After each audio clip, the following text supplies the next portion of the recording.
আমরা অনেকেই নানান রকমভাবে চিকেন রান্না করে থাকি। একবার এই পদ্ধতিতেই রান্না করে দেখতে পারেন। আমি আজকে শাহি চিকেন কোরমা ভিডিওটি আপনাদের সকলের সঙ্গে শেয়ার করছি। এটি খেতে যেমন দুর্দান্ত হয় আর বানানো ততই সোজা। ঘরোয়া উপকরণ দিয়েই আপনারা এটাকে বানিয়ে নিতে পারবেন। খুব বেশি যে সময় লাগে তাও নয়। তো আর দেরি না করে চলুন শুরু করা যাক। আমি এখানে মিডিয়াম সাইজের দুটো পেঁয়াজ নিয়েছি। পেঁয়াজগুলোকে খোসা ছাড়িয়ে সমস্ত পেঁয়াজগুলোকে ছোট ছোট টুকরো করে কেটে নেব। আমি চিকেনের মধ্যে পেঁয়াজটা কিন্তু ভেজেই দেব, এতে কোরমার স্বাদটা বাড়ে। তো এইভাবে পেঁয়াজ আমি ছোট টুকরো করে কেটে নিচ্ছি। এবার আমি 500 গ্রামের মতন চিকেন নিয়েছি, তাতে হলুদ গুঁড়ো, লঙ্কা গুঁড়ো, ধনে গুঁড়ো আর তার সাথে নুন সব 1 টিস্পুন করে দিচ্ছি। নুনটা প্রথমত 1 টিস্পুন দেবেন, তারপর নিজেদের স্বাদ মতন আপনারা দিয়ে দিতে পারেন। আর টক দইটাকে ফাটিয়ে নিলাম, নিয়ে সেটাও দিয়ে দিচ্ছি। আমি এখানে 1 টেবিল স্পুনের মতন টক দই দিয়েছি। আর এর সাথে দিচ্ছি আদা রসুনের পেস্ট। 4 টিস্পুনের মতন আমি আদা রসুনের পেস্ট দিয়ে দিলাম। দিয়ে মাংসটার সাথে ভালো করে মাখিয়ে নেব। এর মাখানোটাই মেন। যত বেশি মাখানো হবে এর স্বাদ ততই বাড়বে, কারণ মশলাগুলো মাংসের ভেতরে ঢুকে থাকবে। ম্যারিনেট করতে আমার মোটামুটি 10 মিনিটের মতন সময় লেগেছে। এই যে ঠিক এরকমভাবেই ম্যারিনেটটা করে নিতে হবে। এবার কড়াতে আমি রিফাইন্ড অয়েল দিয়েছি। 2 টেবিল স্পুনের মতন রিফাইন্ড অয়েল দিয়েছি। তাতে আমি তেজপাতা, শুকনো লঙ্কা, গোটা জিরে আর তার সাথে দিয়ে দিয়েছি গরম মশলার ফোড়ন। আমি এখানে দারচিনিটা একটু বেশি পরিমাণেই দিলাম। দিয়ে 1 মিনিটের মতন একটু নেড়ে ছেড়ে নেব। এবার কেটে রাখা পেঁয়াজটা দিয়ে দেব।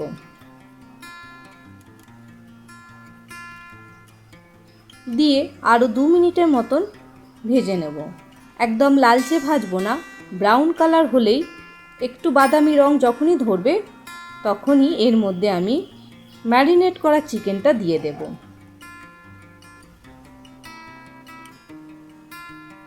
এই দেখুন একটু বাদামি রং হতে যাচ্ছে। এবার আমি এর মধ্যে ম্যারিনেট করা চিকেনটা দিয়ে দিলাম। দিয়ে ভালো করে কষে নেব। প্রথমত ভালো করে মাখিয়ে নিচ্ছি, নিয়ে এবার কষতে থাকবো।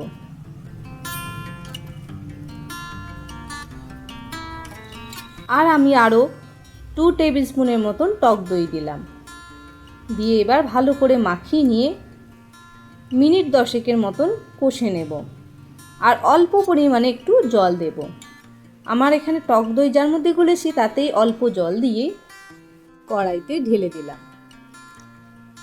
খুব বেশি জলের প্রয়োজন হবে না, ওইটুকু জলেতেই পুরো রান্নাটা হবে।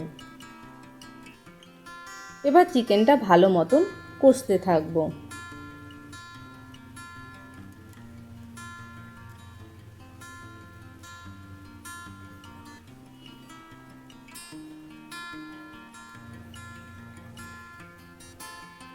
দইটা থেকে যখন কাঁচা গন্ধটা চলে যাবে তখন বুঝতে পারবেন যে কষানো হয়ে গেছে। যখন কষানোটা হয়ে যাবে তখন এবার এটা আমি ঢাকা দিয়ে রেখে দেব। 5 মিনিটের মতন ঢাকা দিয়ে রেখে দেব। 5 মিনিট হয়ে গেছে, ঢাকনাটা খুলে এবার চিকেনটাকে একটু নাড়িয়ে নেব। যখন দেখবেন চিকেনের হাড় থেকে মাংস সরে আসছে বা ছেড়ে যাচ্ছে, তখন জানবেন মাংসটা সেদ্ধ হয়ে গেছে।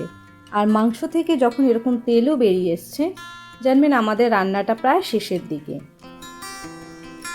এবার যেটা করতে হবে, হাতে আমি 1 টেবিল স্পুনের মতন কসুরি মেথি নিয়ে ঘষে চিকেনের উপর দিয়ে দেব।